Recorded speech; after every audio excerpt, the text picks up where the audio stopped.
मेरा नाम सोनू शर्मा है और मैं बेसिकली फरीदाबाद को बिलोंग करता हूँ। In 1998 I did my graduation from DAV college Faridabad. और थोड़ा सा पढ़ाई लिखाई के बारे में ज़रूर बताना चाहूँगा आपसे, क्योंकि मुझे बताया गया है यहाँ पर कुछ इंस्टीट्यूट्स चलाने वाले लोग भी हैं। मैं 9th में फेल हो गया था और 11th में फिर फेल हो गया, और बहुत होशियार था तो मैं फर्स्ट ईयर में भी लुढ़क गया। अच्छा, और ये जो हंस रहे हैं ये सब ऑक्सफोर्ड से आए हैं, मुझे ऐसा लग रहा है। मैं 3 बार फेल हुआ, स्कूल में 2 बार और 1 बार कॉलेज में। और बड़ी मुश्किल से मेरा ग्रेजुएशन हुआ 98 में। और हमारे दौर के अंदर आज से अगर 25 साल पहले चले जाएं तो मार्क्स की परसेंटेज इतनी इंपॉर्टेंस नहीं रखती थी। आजकल तो 98%, 99%, हमारे दिल्ली में करोड़ीमल कॉलेज है, 100 आउट ऑफ 100 की लिस्ट जाती है वहाँ पर। अभी 10th का CBSE का रिजल्ट आया तो मेरी जो भांजी है उसका मार्क्स, उसने मुझे बताया कि मामा जी मेरे 98.7% मार्क्स आए हैं। तो मैंने उसको बोला, अर्पिता मेरे तो सारे सब्जेक्ट में मिला के भी 98.7 नहीं आए थे। आजकल के बच्चे पता नहीं क्या ऐसा, या तो लिखने वालों के पास कुछ ऐसी गजब टैलेंट आ गया है या चेक करने वाले लल्लू लाल हैं। कुछ ना कुछ समझ नहीं आ रहा मेरे को। 99% कैसे आ जाते हैं, 100% भी आ रहे हैं। हमको तो कोई अगर बुक भी दे देना तो बुक देखकर भी लिखेंगे तो भी 99% नहीं आएंगे। तो 98 में ग्रेजुएशन किया और जब घर पहुंचा तो बहुत मुश्किल से पास आउट हुआ था। पढ़ाई लिखाई में बहुत ही एवरेज स्टूडेंट होता था मैं। तो फादर को डिग्री हैंड ओवर किया। वो दिन याद है मुझे, 24-25 साल हो गए इस बात को। तो मैंने फादर साहब को अपने कहा कि पापा नाउ आई एम ग्रेजुएटेड, ये डिग्री हमारी तरफ से आपको तोहफा है, तो आप भी कुछ तोहफा दीजिए हमको। तो उसने बोला व्हाई नॉट। तो he went to the room, और वो रूम से बाहर आई एक पेपर लेकर, और उन्होंने मेरे हाथ में वो पेपर दिया। तो मैंने बोला ये क्या है? बोला we have a loan of 3 lakh rupees and you have to pay. ये हमारी तरफ से तुझे ग्रेजुएशन का। तो मैंने सोचा इससे तो मैं ग्रेजुएशन ना ही करता तो अच्छा था। 98 में मेरा करियर स्टार्ट हुआ विद अ डेप्ट ऑफ 3 लाख रुपीज। तो मुझे पहले दिन मालूम चल गया कि जिंदगी आसान होने वाली नहीं है। बहुत खुश नसीब हूँ कि मैं गरीब परिवार में पैदा हुआ। बहुत खुश नसीब हूँ कि 3 लाख रुपए के कर्जे के साथ जिंदगी की शुरुआत हुई। मैं बहुत फॉर्चुनेट मानता हूँ अपने आप को, क्योंकि कहते हैं अमीर बनने का मौका भगवान सिर्फ गरीब लोगों को ही देता है। जो ऑलरेडी अमीर हैं उसके पास ये अपॉर्चुनिटी थोड़ी ना है। ये अपॉर्चुनिटी तो उसी के पास है जिसके पास है नहीं। तो मैं बहुत फॉर्चुनेट फील करता हूँ कि मैं उस परिवार में आया जहाँ बहुत स्ट्रगल देखते थे हम लोग। और पिछले करीब 10 साल से ज़्यादा हो गए मुझे कॉर्पोरेट प्रोग्राम करते हुए। आज हिंदुस्तान की टॉप मोस्ट 150+ कॉर्पोरेट ऑफिस के लिए मैं काम करता हूँ। आप इंडिया की टॉप मोस्ट कंपनीज के नाम बताएंगे तो I am working with the top most 150+ big brands.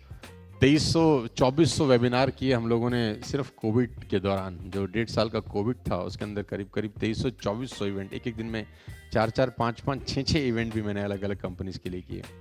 1200 से ज़्यादा लाइव प्रोग्राम्स, 700 से ज़्यादा वर्कशॉप और 300 से ज़्यादा कॉर्पोरेट ट्रेनिंग हम पिछले कुछ सालों में कर चुके हैं अलग अलग कंपनीज के लिए। हिंदुस्तान की टॉप मोस्ट कंपनी के लिए हम काम करते हैं, जिसमें आपके टाटा, बजाज, ल्यूमिनस, ICICI और बहुत सारे बिग ब्रांड्स हैं। तो ये बहुत हैरान करने वाला है कि जो लड़का जो स्कूल कॉलेज में फेल हो गया था वो आज 150 कंपनीज के लिए कॉर्पोरेट ट्रेनर है। तो बहुत सारे लोग मुझसे सवाल पूछते हैं कि हाउ कम, ऐसा ये कैसे हो गया? क्योंकि स्कूल कॉलेज में तो हमारे को सब बोलते थे कि तू बर्बाद हो गया, ज़िंदगी में कुछ करेगा नहीं। तो मेरे पिताजी भी मुझे बोलते थे बेटा पढ़ लिख लो नहीं तो ज़िंदगी बर्बाद हो जाएगी, कुछ करते नहीं हो। तो हम बोलते हैं पापा जो कुछ नहीं करते वही तो कमाल करते हैं। हाँ, तो हमारा फिर सफ़र इस तरीके से चालू हुआ। और जिस व्यक्ति को 9th में पासिंग मार्क्स नहीं मिले थे उसको हार्वर्ड USA ने अभी डॉक्टरेट का डिग्री दिया आज से करीब 1 साल पहले। हमने कभी ज़िंदगी में सोचा नहीं था कि ऐसा भी हमारे साथ कभी हो सकता है। तो नरेंद्र मोदी जी के भाई हैं और दिल्ली का ये बहुत बड़ा इवेंट था। Nelson Mandela Nobel peace award दिया गया गेट टुगेदर करके। तो पिछले 10 साल बहुत शानदार रहे, लाइफ के बेस्ट ईयर रहे फाइनेंशियली और प्रोफेशनली खास तौर पे। और बहुत सारे लोग मेरे से बहुत सारे सवाल पूछते हैं, उसमें से कुछ जवाब मैं आपको देने का प्रयास करूंगा। आप मेरे साथ हैं? से यस और no? Hello, are you with me? Come on. So बहुत सारे लोग पूछते हैं कि इतना डिस्क्रिमिनेशन है इस पूरे हिंदुस्तान के अंदर। 92% लोग ऐसे हैं जो सिर्फ 10,000 रुपये महीना कमाते हैं। You will be shock to know कि इंडिया के अंदर सिर्फ 92% लोग ऐसे हैं जिनकी इनकम 10,000 रुपये से नीचे है। Only 8% are earning over 10,000 rupees. Government of India का डेटा है कि सिर्फ 1.5% लोग इनकम टैक्स पे करते हैं, यानी 98.5% लोगों के पास टैक्स पेइंग कैपेसिटी भी नहीं है। 5 लाख रुपए से नीचे ITR पे टैक्स नहीं लगता, वी ऑल नो। यानी उनका पर मंथ इनकम 40,000 से भी नीचे का है। जिनके पास पैसे हैं उनके पास इतने हैं कि सोचना और संभालने के लिए भी शायद बहुत तकलीफ होती होगी, और जिनके पास नहीं है उनको कभी भूखे पेट भी सोना पड़ता होगा। Are you with me? तो ये बहुत बड़ा डिस्क्रिमिनेशन है। तो लोग अक्सर मुझसे पूछते हैं कि इतना डिस्क्रिमिनेशन क्यों है? क्योंकि पैदा तो सब एक जैसे ही होते हैं, वही 2 आंख, वही नाक, वही दिल, हार्डवेयर सबका एक ही है। तो मैं बोलता हूँ सबके अंदर सॉफ्टवेयर अलग अलग रन होते हैं, और हर बच्चा जीनियस पैदा होता है, मुझे ऐसा लगता है। उसके सॉफ्टवेयर में छेड़छाड़ होती है स्कूल कॉलेज में या घर में। एवरी चिल्ड्रन बॉर्न जीनियस, कोई ऐसा बच्चा है नहीं जो मंदबुद्धि पैदा होता हो। सबका सब सॉफ्टवेयर बहुत बढ़िया रहता है जब तक वो स्कूल नहीं जाता। क्योंकि मेरा व्यक्तिगत मानना है कि स्कूल में 90% बातें जो पढ़ाई जाती हैं वो ज़िंदगी में काम नहीं आती, और ज़िंदगी में जो 90% बातें काम आती हैं वो स्कूल में पढ़ाई नहीं जाती हैं। तो मैं अपने पिछले कुछ सालों के एक्सपीरियंस से कुछ चीज़ें आपसे शेयर करना चाहूँगा, हो सकता है आप तक पहुँच सकूँ। आप मेरे साथ हैं तो मैं आगे चलता हूँ आपको लेकर। सो सक्सेस प्रिंसिपल्स में से कुछ प्रिंसिपल मैं आपको बताना चाहूँगा। Everyone wants to know the secret to success। हर आदमी सफलता का सीक्रेट जानना चाहता है। कौन बनेगा करोड़पति, इसीलिए इतना फेमस है कि हर आदमी करोड़पति बनना चाहता है। यस और नो? हर आदमी चाहता है कि मैं सक्सेसफुल हूँ। कोई भी आदमी गरीब गुर्बत की जिंदगी नहीं बिताना चाहता। हर आदमी चाहता है मैं सक्सेसफुल हूँ, मॉडर्न लाइफ हो मेरी। कोई भी आदमी middle class, lower middle class रहना नहीं चाहता। किसी भी आदमी से विश पूछिए तो पहले तो हमारे देश में लॉटरी भी चलती थी, अब तो क्या गवर्नमेंट ने बंद कर दिया। यू नो, लॉटरी चलता था ना, लोग लॉटरी खरीदते थे कि मैं करोड़पति बन जाऊंगा टाइम। हर आदमी चाहता तो है यार भाई।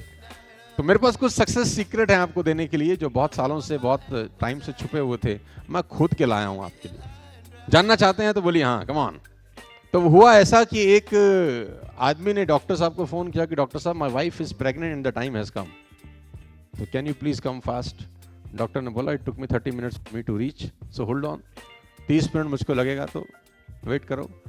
तो वो बेचारा वेट करता करता आध घंटे के बाद डॉक्टर साहब, उसके हाथ में एक बैग रहता है डॉक्टर के, क्या बोलते हैं आप उसको, मेडिकल किट, बस्ता, बैग, कुछ भी आप लगा सकते हैं। तो डॉक्टर आई, उसने बोला वेयर इज योर वाइफ, उसने बोला इनसाइड द रूम। तो she entered the room and close the door, और अंदर से कुछ खटपट खटपट की आवाजें शुरू होगी आने। तो उस आदमी को लगा कि बहुत जल्दी कुछ गुड न्यूज कम ऑन, हाँ आने वाली है। तो इतने में डॉक्टर का दरवाजा खुला आफ्टर 5 मिनट्स, और डॉक्टर भागते हुए बाहर आई कि तुम्हारे घर में आरी है क्या? आरी समझते हैं आप, कारपेंटर लोग यूज करते थे, you know, x, yes yes yes yes. तो तुम्हारे घर में है क्या? तो उसने बोला डॉक्टर साहब आरी का क्या करेंगी? उसने बोला है कि नहीं, क्योंकि टाइम बहुत कम है। तो बेचारा भागा भागा गया कहीं से, तो आरी लाके दिया, रूम फिर से बंद कर लिया, और फिर से खटपट खटपट की आवाजें आने शुरू हो गई। अभी तो 4-5 मिनट निकले थे, फिर से बाहर आई, बोला तेरे घर में हैमर है क्या? हथौड़ा समझते हैं ना, हिंदी में हथौड़ा बोलते हैं, अंग्रेजी में हैमर। तो उसने बोला डॉक्टर साहब आरी तक तो ठीक था, हैमर का क्या करेंगी? उसने बोला समय बहुत, जल्दी से जा लेकर आ। भागा भागा गया कहीं से, हैमर हैंड वर्क किया, डोर फिर बंद हो गया। अब ये इंतजार कर रहा है डोर के खोलने का कि अब पक्का कोई गुड न्यूज आएगी। अब वो दरवाजे की तरफ देख ही रहा था कि विंडो खुली, फटाक, डॉक्टर की मुंडी बाहर आई। डॉक्टर ने बोला इतना बड़ा पत्थर लेके आ तुरंत। अब इससे रहा नहीं गया, उसने बोला आरी, हैमर, पत्थर, मेरा बच्चा कब होगा? तो उसने बोला मैं तेरी बीवी को तो बाद में देखूंगी, पहले मेरी पेटी नहीं खुल रही है जो मैं लेके आई हूं, पहले ये खुल जाए तो मैं अपना कार्यक्रम शुरू करूं। ऐसे बहुत सारे लोगों की पेटियां बंद होती हैं कि आपकी भी खुल जाए तो मैं भी अपना कार्यक्रम शुरू करूं, सो दैट एक बार थोड़ा सा हो जाए यार, लगना चाहिए कि वो जिंदा